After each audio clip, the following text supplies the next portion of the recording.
This video demonstrates modulus. We're going to write a program that accepts a numerator and denominator from the user, so it's a fraction, and then we're going to output the whole number and whatever the remainder of as a fraction. So we'll start by getting a numerator from the user. That's the numerator. We're also going to need to get the denominator from the user, denominator. I'm going to actually copy paste because I am concerned about misspelling denominator. Okay, so let's save and compile modulus.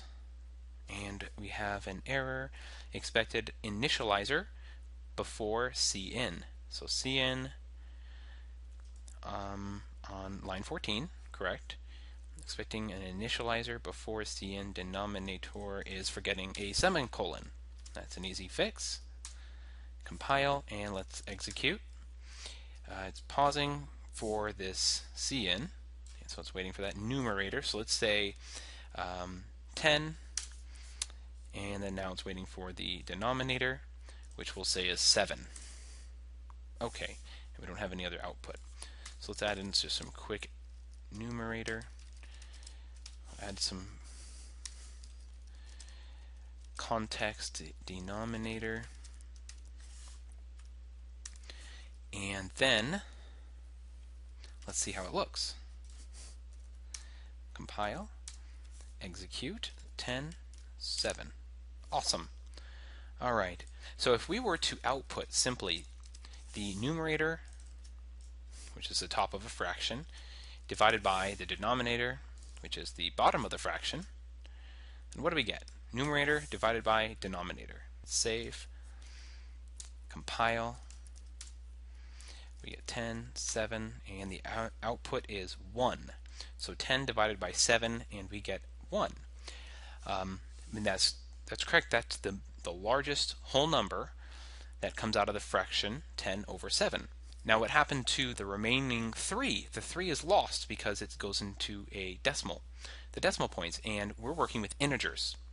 And integers are only whole numbers, so we lose that precision. That's okay, we can regain that precision. Actually, I'm going to copy the previous line. We can regain that precision using modulus, and modulus is the operator that looks like a percent. It is just the percent character. Alright, save, let's compile, execute, so 10, 7, and we have 13.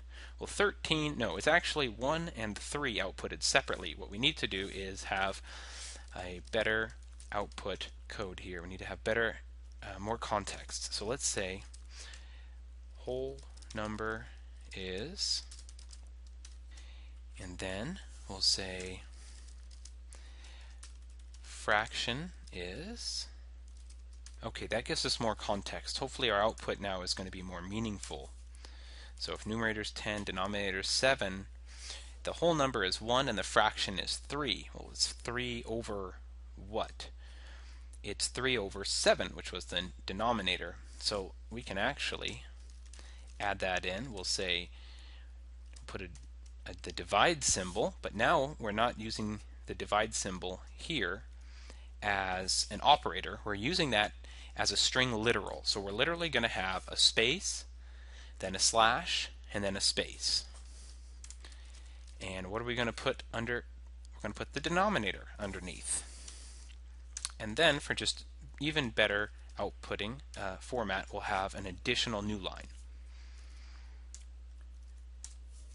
10 divided by 7. The whole number is 1. The fraction is 3 over 7. Great, thank you.